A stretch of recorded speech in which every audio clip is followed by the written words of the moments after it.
Guys, nandito tayo ngayon sa Adobe Premiere.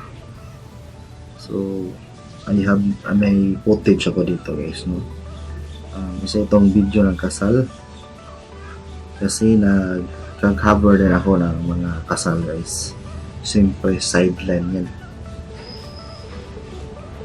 So, itong kita nyo. Isa itong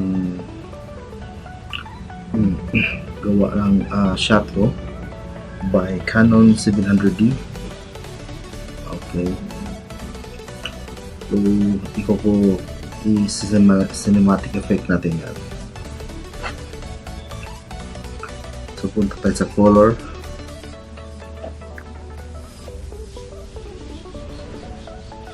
then punta mo sa basic correction. Just click yung footage nyo, basic correction. Okay, so tweak muna natin dito. So yung exposure by lagyan natin medyo madilim kasi madilim yung mga cinematic effect na comb at Roger. So contrast negative 28. Din highlights guys medyo pataas natin, nasa 21. Shadows negative 21. White. So tweak nyo lang guys kung anong bagay sa footage nyo. Okay, and after that click sa creatives, punta sa locks, hanap ng built-in preset. So ito yung mga built-in na cinematic na ng Premiere. So may Fuji, so pwede kayo pumili dyan kung anong gusto nyo. So nakita nyo. Okay, so pili lang guys kung anong babagay sa footage nyo. Pero kadalasan ginagamit ko ito yung Kodak 5205.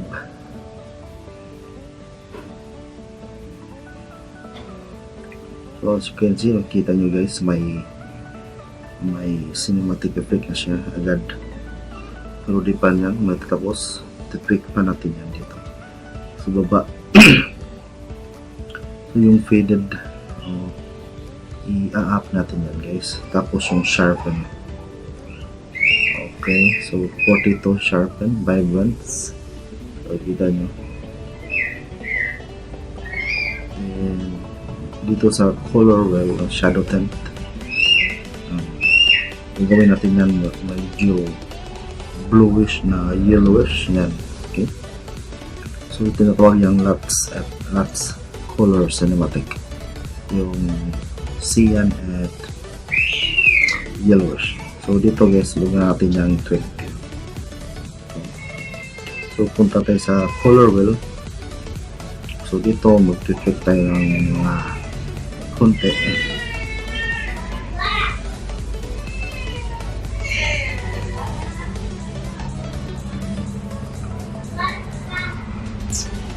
So up natin yung konti ng gilo yung shadow guys. Okay, yung baba dito, so tweak nyo lang yan guys. Okay, nakita nyo naman. So dito medyo baba sa cyan, medyo may pagka bluish sa mid-tone. Tapos yung highlights medyo hanapin ko lang kung anong mababagay guys. Okay, so as you can see, tapos baba natin yan. So okay, so as you can see, may result na tayo guys. So medyo cinematic effect na talaga, diba? Okay, so pag click nyo also dito sa kilid, may effect control pa rin yan guys. Okay, so dito malalagay na yung makita yung lumetri effect na nilagay natin. So okay, so try kong na off, so nakita nyo naman yung result. Okay, so tinitweak ko lang dito guys. Taga lang, ipapareha natin yung cinematic effect nila Comb and Roger Rocker. Okay,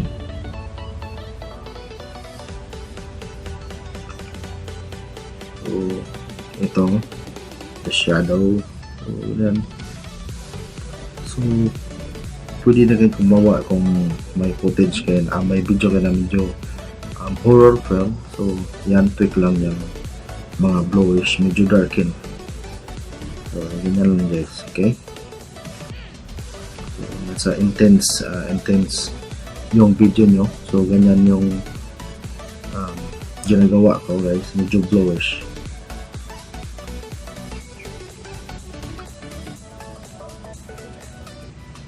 So hindi kasi so medyo yellow yung yellowish yung gagawin natin para mabagay yung kina Kong and Roger Rocker cinematic effect.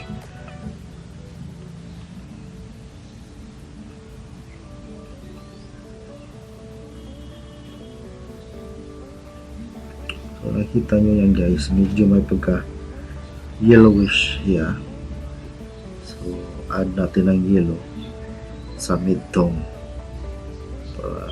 Tapos yung shadow gawin natin blue. Okay, punta tayo natin. You can see medyo mas yellow pa, mas yellowish pa. Okay, so punta tayo sa highlights guys. Click natin yan, hanapin natin yung parang magkakapareha. Okay, so yun. Tapos tayo sa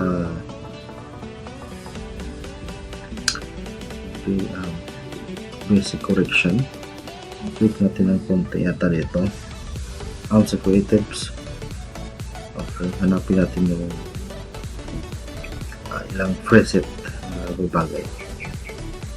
Okay, Fujifilm.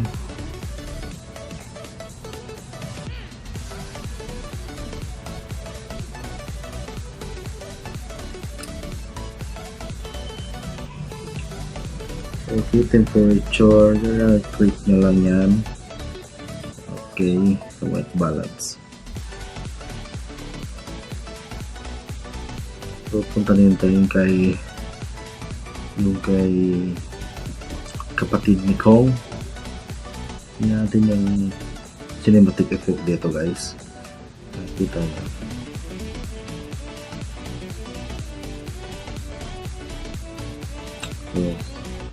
So ito yung footage ni sa kapatid ni Kong, kita nyo. So ginawa natin dito, adjust lang natin yung faded effect. Okay, so as you can see, medyo mas kapareha na siya. Okay guys, so okay guys, dito guys, so basta tweak nyo lang yung mababagay nyo. Basta punta lang kayo sa colors guys, okay? Unahin nyo yung basic correction, tapos creatives, hanap kayo sa looks, yung built-in preset na cinematic effect ng Adobe Premiere. Tapos tweak nyo dito sa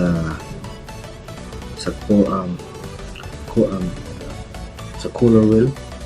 So ito yung resulta natin. So pag in-off natin yan, makikita yung result.